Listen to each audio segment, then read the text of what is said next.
हाल में एक खबर आई थी वार्नर ब्रोस पर, जिसमें मैंने बताया था कि भाई नेटफ्लिक्स ने $72 बिलियन का एक बड़ा सा दांव खेला है वार्नर ब्रोस को खरीदने के लिए। लेकिन अब खेल पलटता हुआ दिखाई दे रहा है। क्यों? क्योंकि इसमें पैरामाउंट ग्लोबल की एंट्री हो गई है।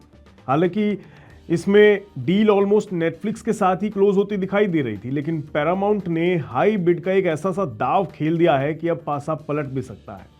ऐसे में सबसे बड़ा सवाल ये है कि वार्नर ब्रोस में ऐसा है क्या जो सब उसको खरीदने के पीछे पड़े हुए हैं। और यकीन मानिए पैरामाउंट का जो बिड साइज है वो इतना बड़ा है कि आप विश्वास नहीं कर पाएंगे। इसलिए हम कह सकते हैं कि अब पासा नेटफ्लिक्स के हाथों से खिसक सकता है। तो आखिर ऐसी कितनी बड़ी बिड लगा दी है पैरामाउंट ने, और क्यों वार्नर ब्रोस को खरीदने के लिए होड़ सी लगी हुई है, चलिए समझते हैं आज की इस वीडियो में। मेरा नाम है रोहित कौशिक और आप देख रहे हैं मनी 9। शुरुआत खबर से करते हैं और खबर यह है कि पैरामाउंट ग्लोबल ने वार्नर ब्रोस डिस्कवरी को 108 अरब डॉलर, जी हाँ 108 बिलियन डॉलर की हॉस्टाइल बिड दी है, जो नेटफ्लिक्स के 72 अरब डॉलर के लिए एक बड़ी चुनौती है। 108 बिलियन डॉलर, ये नंबर इतना बड़ा है कि आप इसको ऐसे समझिए कि अपने मुकेश अंबानी जी, जो कि एशिया के सबसे अमीर लोगों में आते हैं, उनकी पूरी नेटवर्थ जो कि 110 बिलियन डॉलर के करीब है, ये बिड उनकी नेटवर्थ को मैच कर रही है। ये बिड पैरामाउंट के सीईओ डेविड एलिसन और एलिसन परिवार द्वारा लगाई गई है, जिसमें $30 प्रति शेयर का ऑल कैश ऑफर शामिल है, जो नेटफ्लिक्स के $27.75 प्रति शेयर से ज्यादा है और शेयर धारकों को करीब 18 अरब डॉलर अतिरिक्त कैश देगा। मतलब अब यह मामला पूरा कारोबारी कंपटीशन बन चुका है। लेकिन बड़ा सवाल यह है कि आखिर इतनी बड़ी बिड क्यों लगाई गई है? क्या खास है वार्नर ब्रोस में ऐसा कि सब इसको लेना चाहते हैं, खरीद लेना चाहते हैं? चलिए समझते हैं। वार्नर ब्रोस डिस्कवरी को खरीदने के लिए होड़ इसलिए मची है क्योंकि ये दुनिया के सबसे वैल्यूएबल मीडिया असेट्स का मालिक है, जिसमें HBO max, DC comics, Harry Potter, Warner Bros pictures, CNN, cartoon network जैसी फ्रेंचाइजी शामिल है, जो फिल्म, टीवी, स्ट्रीमिंग, गेमिंग और न्यूज़ में अरबों डॉलर की वैल्यू रखते हैं। और पैरामाउंट इतनी बड़ी बिड क्यों लगा रहा है, इसके पीछे भी एक कारण है। दरअसल पैरामाउंट कोई पहली बार वार्नर ब्रोस को खरीदने की कोशिश नहीं कर रहा है। इससे पहले भी पैरामाउंट 6 बार कोशिशें कर चुका है और हर बार उसे मुंह की खानी पड़ी है। मतलब वार्नर ब्रोस इनकी हर बार की बिड को ठुकरा चुका है और ठुकराकर फाइनली नेटफ्लिक्स के साथ एक्सक्लूसिव डील कर रहा था। और यही बात शायद पैरामाउंट को पसंद नहीं आई और इसलिए पैरामाउंट ने इतनी बड़ी यानी 108 अरब डॉलर की होस्टाइल बिड लगा दी। अब यहां पैरामाउंट के सीईओ डेविड एलिसन की जो इच्छा है या मंशा है, जो मकसद है, वो समझिए। उनका मकसद है कि वार्नर ब्रोस डिस्कवरी के पूरे बिजनेस को कैश में खरीद लिया जाए, जो नेटफ्लिक्स के 72 अरब डॉलर की डील से 18 अरब डॉलर ज्यादा है। 18 अरब डॉलर रुपए नहीं है, ये डॉलर में है। सोचिए कितना बड़ा अमाउंट है।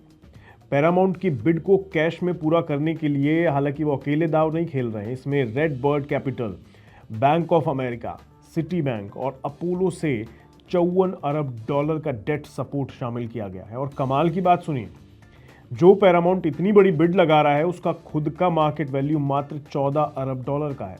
तो यहां अटकलें बहुत हैं। कैसे ये डील हो पाएगी ये कहना अभी भी मुश्किल है।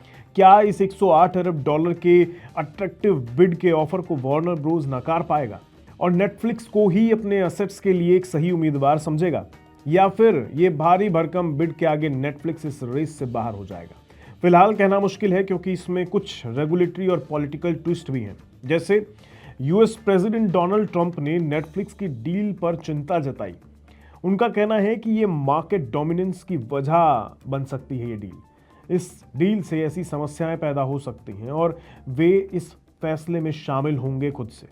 दूसरा, नेटफ्लिक्स के साथ डील कैंसिल होने पर वार्नर ब्रोस को थोड़ा नुकसान भी होगा, क्योंकि नेटफ्लिक्स को 5.8 अरब डॉलर ब्रेकअप फीस मिलेगी अगर डील रद्द हो जाती है तो, जबकि वार्नर ब्रोस डिस्कवरी को पैरामाउंट चुनने पर नेटफ्लिक्स को 2.8 अरब डॉलर भी देने पड़ेंगे। मतलब नेटफ्लिक्स फिर भी थोड़ी बहुत विन विन सिचुएशन में है। हालांकि इतना बड़ा बिजनेस एम्पायर हाथ से जाना कोई विन सिचुएशन नहीं है, लेकिन नहीं मिलता तब भी कुछ हद तक उनके पास पैसा आएगा। फिलहाल वार्नर ब्रोस के शेयर 26.08 डॉलर पर बंद हुए हैं। नेटफ्लिक्स के ऑफर से नीचे ये क्लोज हुई है ये जो शेयर का प्राइस है। तो देखिए, जो इस डील पर इन्वेस्टर्स का शक दिखाता है, मतलब उनको लग रहा है कि शायद गड़बड़ है कुछ। पैरामाउंट के शेयर की बात करें तो 10% नीचे गिर गए हैं ये भी। तो बाजार भी इस खबर के साथ उसी तरह कंफ्यूज है जैसे एंटरटेनमेंट का वर्ड कंफ्यूज है। फिलहाल दाव पर काफी कुछ लगा है। जीतने वाली कंपनी को HBO, Harry Potter, DC comics और CNN जैसे वैल्यूएबल फ्रेंचाइजी पर कंट्रोल मिल जाएगा। नेटफ्लिक्स जीतता है तो हॉलीवुड पर उसका कंट्रोल मजबूत होगा। पैरामाउंट जीतता है तो एलिसन परिवार का मीडिया एम्पायर बनेगा, जिसमें टिकटॉक का US ऑपरेशन भी शामिल हो सकता है। तो मामला काफी गर्माता जा रहा है। कहानी किस मोड़ पर जाकर खत्म होती है ये देखना दिलचस्प होगा। बाकी आप क्या चाहते हैं? एज अ व्यूअर बताइएगा, वार्नर ब्रोस की डील किसके साथ क्लोज होनी चाहिए, नेटफ्लिक्स या फिर पैरामाउंट? कौन हमें बेहतर कंटेंट देने का दम रखता है? कमेंट में ज़रूर बताइएगा। और बाकी अगर इससे पूरी जुड़ी जानकारी आप चाहते हैं तो हाल में मैंने एक और वीडियो की थी, वो आप ज़रूर देखिएगा। इसका लिंक मैं आपको डिस्क्रिप्शन में भी डाल दूंगा और ऊपर आपको पिन पॉइंट भी दिखाई दे जाएगा। तो बस बने रहें ऐसे ही वीडियो देखने के लिए हमारे साथ। नमस्कार।